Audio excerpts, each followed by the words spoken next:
Dans une interview accordée à nos confrères de Radio France Internationale et de France 24, c'était le dimanche 18 septembre 2022, le secrétaire général de l'ONU, Antonio Guterres, a déclaré que les militaires ivoiriens arrêtés à Bamako ne sont pas des mercenaires. Louis Kabaki, bonjour, vous allez bien? Oui, bonjour Michel, je vais très bien, j'espère que vous aussi. Oui, je vais bien aussi. Non, ce ne sont pas des mercenaires et c'est évident. J'ai fait appel aux autorités maliennes pour que ce problème puisse se résoudre. On est en contact permanent avec eux. Et je n'ai pas parlé directement avec le président Assimi Goïta, mais je vais recevoir la délégation du Mali et c'est une chose qui est pour moi très importante. Il faut résoudre ce problème, a déclaré le patron de l'Organisation des Nations Unies, Louis Kabaki. Comment vous voyez la sortie? C'était à l'espace de quelques secondes. Voilà, il a liquidé le sujet, comme on dit. Non, mais en réalité, d'abord la question qui lui a été posée, est-ce que pour vous, ce sont des mercenaires? Le journaliste, en posant cette question, attend du secrétaire général des Nations Unies une réponse qui doit être aussi directe. Quelles sont les compétences et les qualités qui permettent au secrétaire général des Nations Unies, qui n'est pas l'accusateur dans le dossier, qui n'est pas le juge en charge du dossier des 49 militaires, quelles sont donc ces compétences à pouvoir donner un qualificatif juridique à ces mercenaires dès lors qu'on a un dossier judiciaire en main? Vous comprenez tout simplement que la réponse donnée par le secrétaire général des Nations Unies est une question, est une réponse, c'est une affirmation gratuite tout simplement. La preuve en a été que lorsqu'il a dit non, ce ne sont pas des mercenaires, c'est évident, mais il n'a donné aucun argument pour soutenir ou étayer justement son affirmation.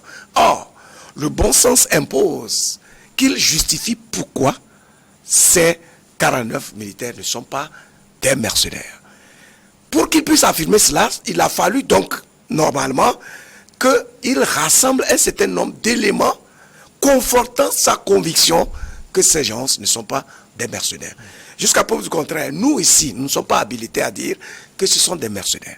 Mais il y a un certain nombre de faits qui ont amené les dirigeants maliens à recourir aux Nations Unies, dont Guterres est le patron, pour avoir des clarifications.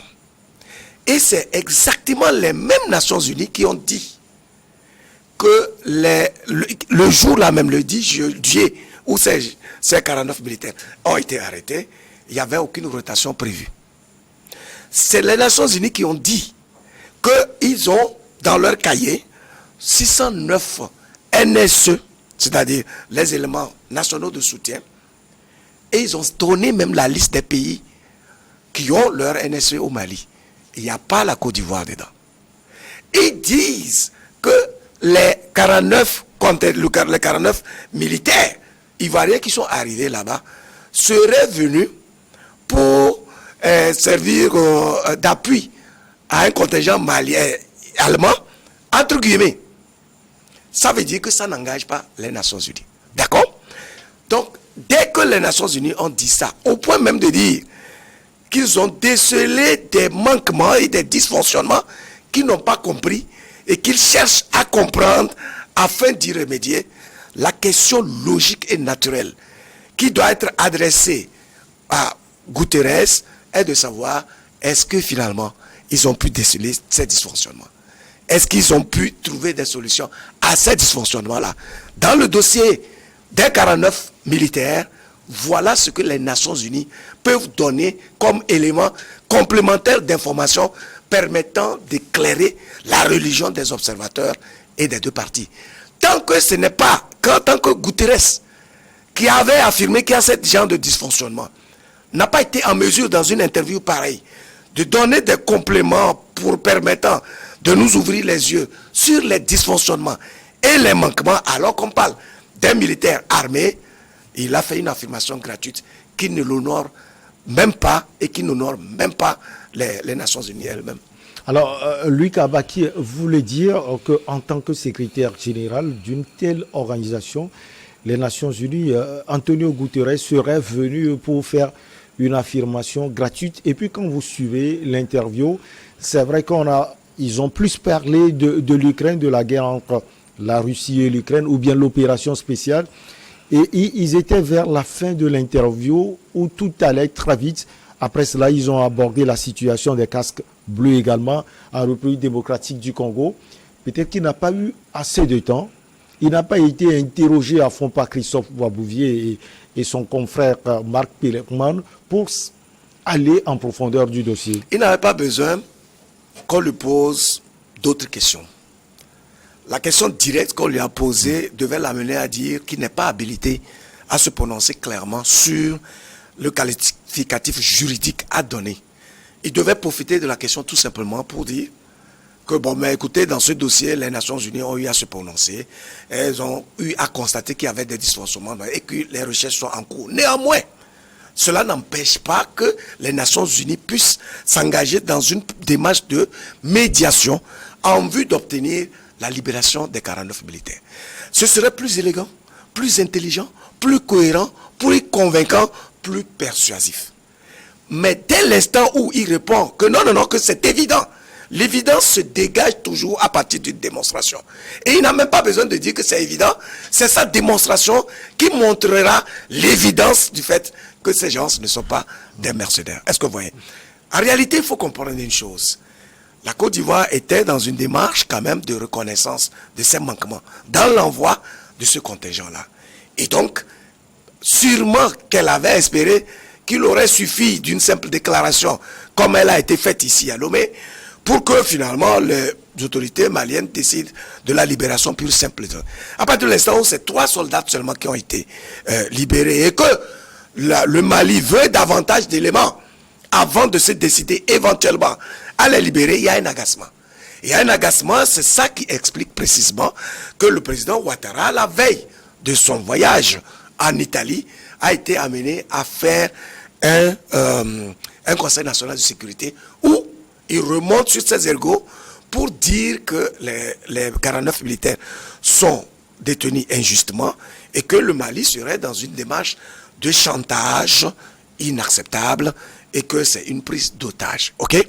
Or, précisément, le président Ouattara a oublié le chantage qu'il a eu à faire à ses voisins, le Bénin, notamment le Ghana, pour pouvoir obtenir l'extradition d'un leader politique dont Charles Blé Goudé en 2012, 2013 et 2014. Il n'a sûrement pas oublié les conditions qu'il a données pour participer au sommet de l'UIA au Togo et à la suite desquelles le Togo a été obligé de mettre l'ancien ministre de la Défense, leader Kwasi, Moïse Kwasi, dans le même avion. Est-ce que ce sont les mêmes choses, Lucas? Mais bien sûr. C'est la même configuration selon vous? Écoutez-moi bien.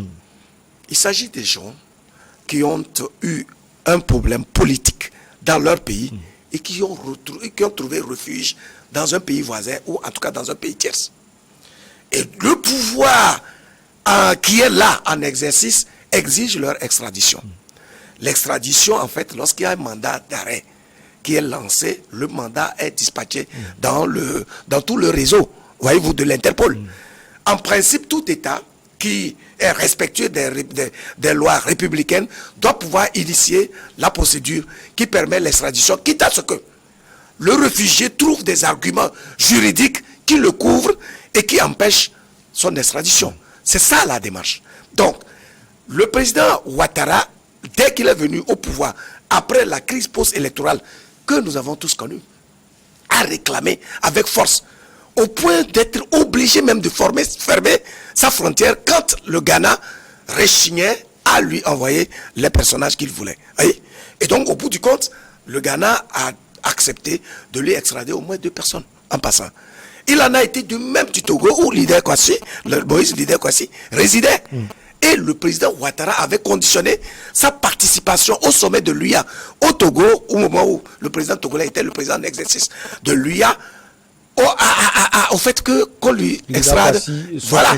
Et donc, Luda Kwasi a été pris comme un colis qui a été mis dans son avion pour être amené. Mais qu'est-ce qu'il y a d'extraordinaire lorsque le Mali dit nous avons lancé des mandats d'arrêt contre nos leaders politiques qui ont trouvé comme base arrière ton pays.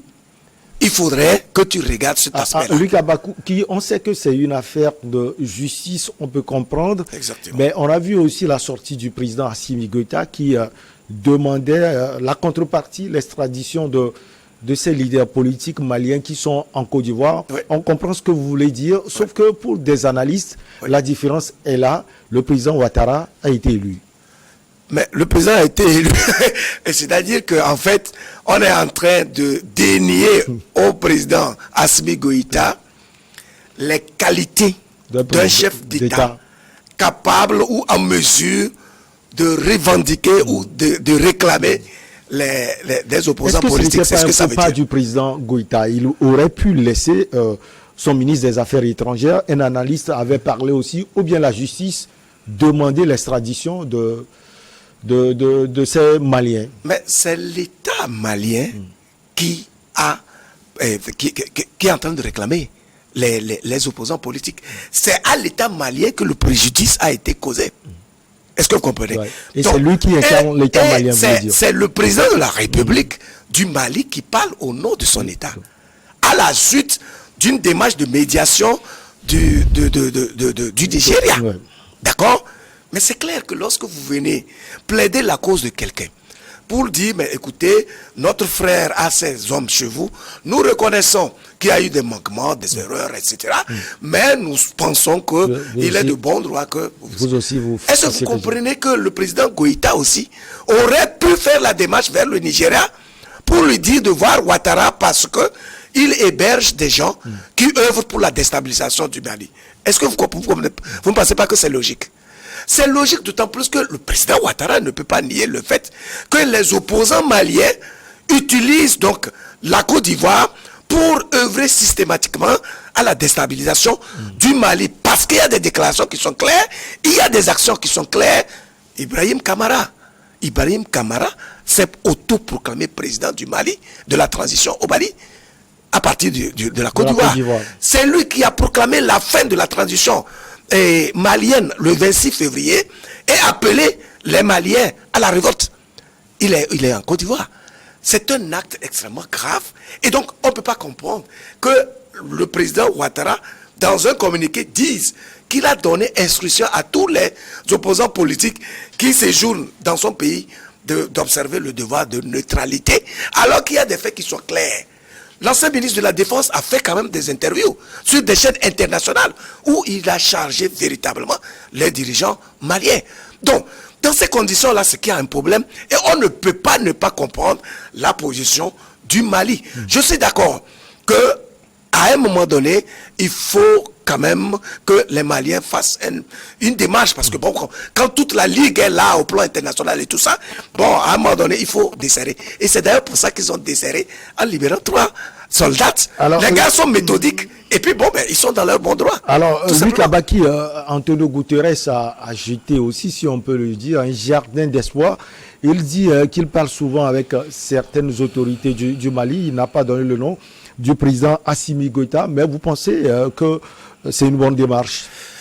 Les Nations Unies sont dans leur bon droit de s'inscrire dans une démarche de médiation afin que la Côte d'Ivoire puisse obtenir la libération de 49 militaires.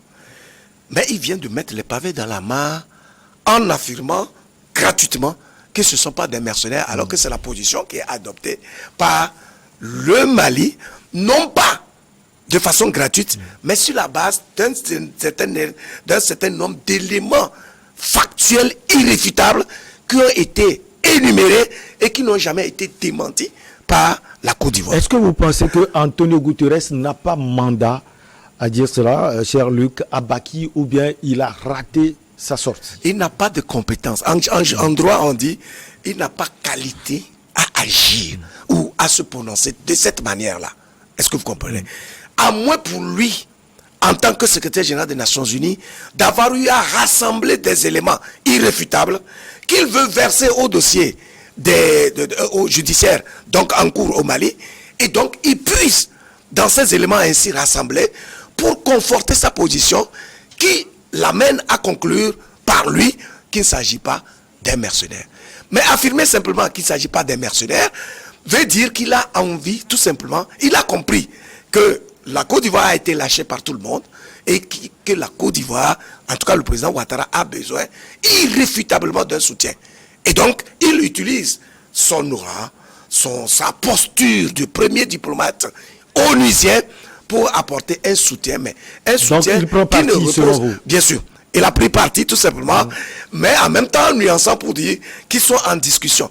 Mais si les gars, il n'y a rien à leur reprocher, vous ne pouvez pas discuter pour négocier la libération. Vous devez imposer ou réclamer la libération de ces 49 militaires.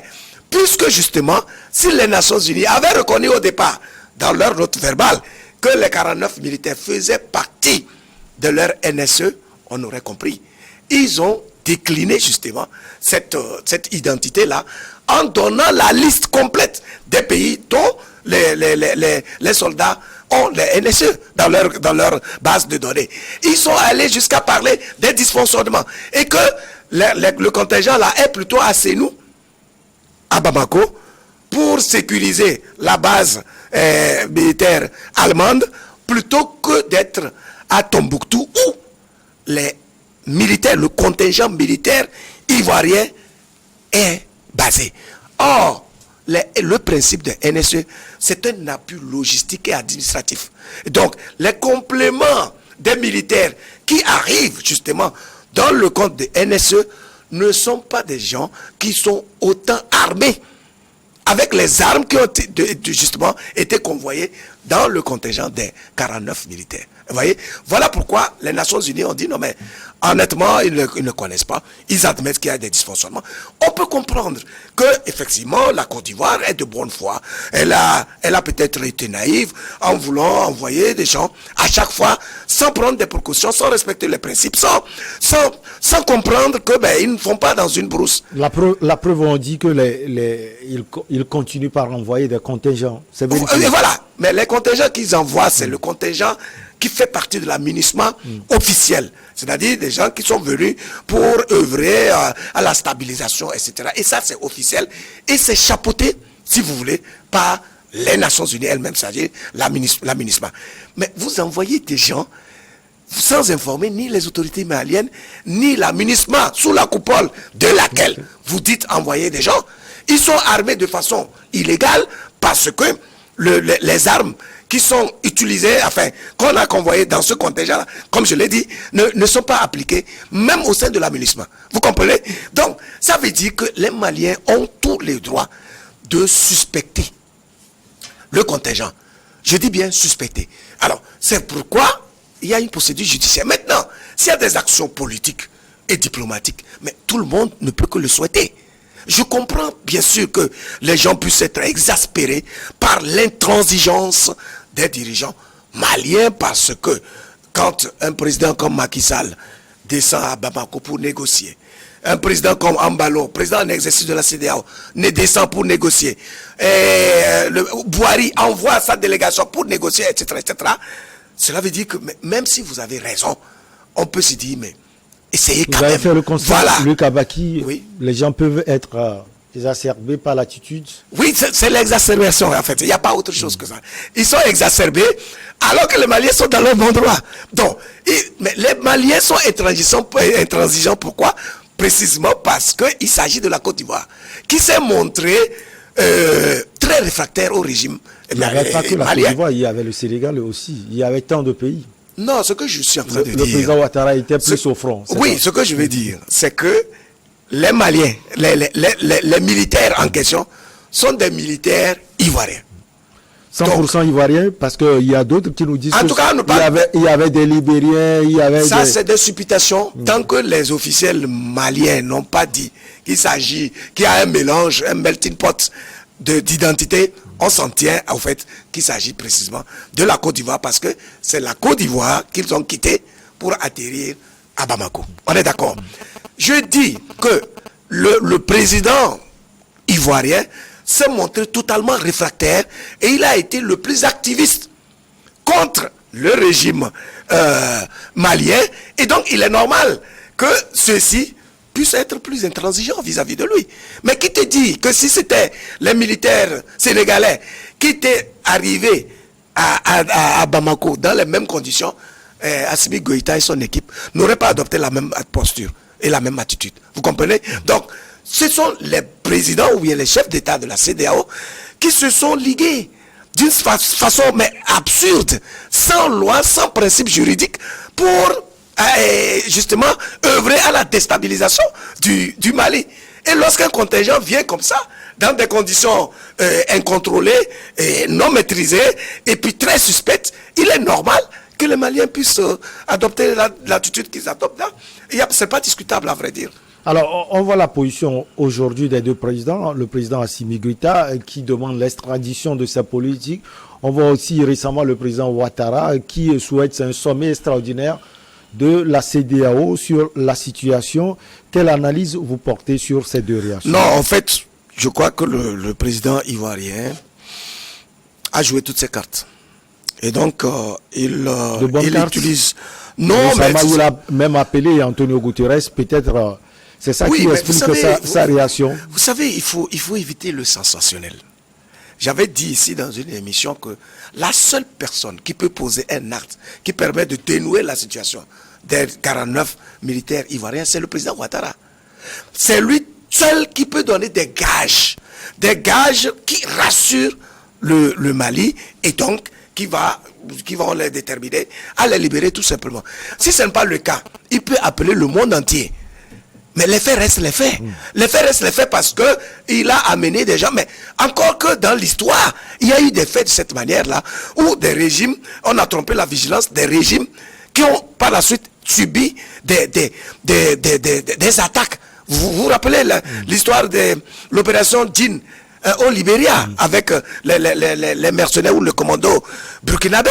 Donc ce n'est pas parce que les gars sont venus de façon transparente, c'est va faire clair, c'est-à-dire en plein jour, en treillis, qu'ils ne peuvent pas avoir une intention mauvaise. Surtout que les Maliens disent les avoir interrogés et ils ont reçu de leur part plusieurs versions qui montrent qu'en réalité, les militaires eux-mêmes en y allant ne savaient pas très bien ce pourquoi ils y allaient, ou du moins, dans leurs propos, ils sont dans une démarche de dissimuler l'objet de la mission. Donc tous ces éléments-là, mis l'un dans l'autre, peuvent expliquer véritablement l'intransigeance du Mali.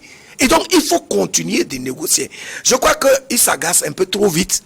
Il va falloir être plus raisonnable, faire en sorte que on puisse sortir par la grande porte, mais tout en restant quand même cohérent, intelligent, et élégant, et effectivement. Mais sinon, si ce n'est pas le cas, vous avez vu la réaction du Mali après l'interview, le propos tenu par Antonio Guterres. Il parle justement, ils ont été très remontés. Et il dit que j'ai oublié les termes qu'ils ont expliqués et qu'ils ont utilisés. Mais ce qui est certain, c'est une insulte. Voilà, ils ont parlé même d'insulte. Oui, c'est une insulte puisqu'il y a des faits. Vous ne répondez pas aux faits, mais vous venez tenir une affirmation parce que vous sentez le besoin de soutenir quelqu'un qui est en difficulté. Mais ce soutien-là, vous n'avez pas besoin de vous afficher à la place publique. Lorsque Guterres négociait avec les autorités maliennes, personne ne le savait. Même si on peut soupçonner, dans ces négociations, il est libre de leur donner son point de vue, tout ce qu'il pense donc de la situation des 49 militaires. Mais lorsque vous devez répondre à une question à la place publique, alors que vous savez que tout le monde attend précisément de la part de la Côte d'Ivoire des actions concrètes pour que ces 49 militaires soient libérés, vous donnez une réponse comme ça, mais votre aura, votre titre, votre posture de secrétaire général ne joue pas.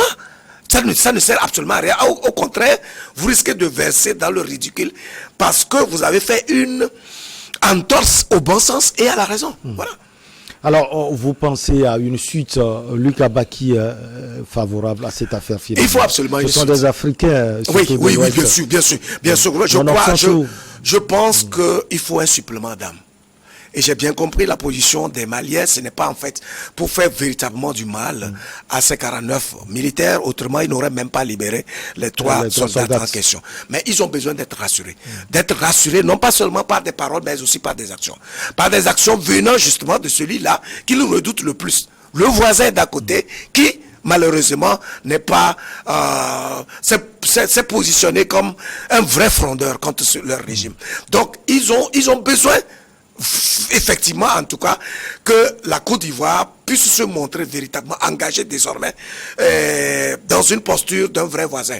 Voyez-vous, parce que ce n'est pas le cas aujourd'hui. Et il faudrait que le président Ouattara descende un peu. Je comprends un peu son état d'esprit aussi. Hein. Vous savez, le président Ouattara, c'est quelqu'un à qui la vie a véritablement souri. Il a vécu, il a eu un parcours véritablement lisse. Il a un nom, il a une identité, il a des références dans le monde. Et donc, du coup, rien ne lui résiste. Et qu'on dise que des officiers supérieurs qui accèdent au pouvoir par un coup d'État au Mali viennent lui tenir tête, même s'ils sont dans leur bon droit, dans leur raison, il a du mal à accepter ça. Malheureusement, il a prêté le flanc. Et donc, soit ces forces, ces services de sécurité n'ont pas l'ont trompé. Voilà, l'ont trompé dans le dossier là. Et donc, il a pris une position de laquelle il ne peut pas reculer, mais il faut reconnaître qu'il est en situation de faiblesse et dans ce dossier des 49 militaires. Oui. Infini merci à vous, Luc Abaki. Merci de passer toujours, de voir vos analyses. Nous font toujours du bien. On va marquer la pause pour le journal et derrière, on reçoit nos invités pour Regard Croisé.